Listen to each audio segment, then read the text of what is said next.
Iubirea ta, catifea pe pielea mea. Atingerea ta, focul meu, așa e ea. Te țin aproape prin furtuni și dureri. Îmi liniștești sufletul, îmi ștergi temeri. La fiecare pas, la fiecare suflu, te voi păzi, îți voi fi scut.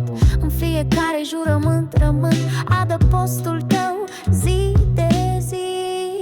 Număr comorile tale, fiecare clipă un dar divin. Secretele tale, visele tale, le port cu mine, le țin, îți ocrotesc inima noapte de noapte, da.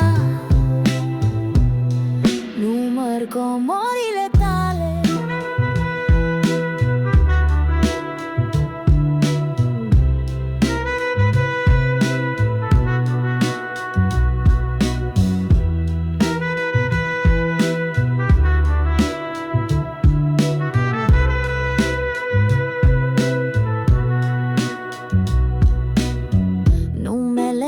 Gravat în sufletul meu, nici timpul, nici drumul nu-l iau. Te regăsesc strălucind în mintea mea. Iubirea ta e rară și e doar a mea.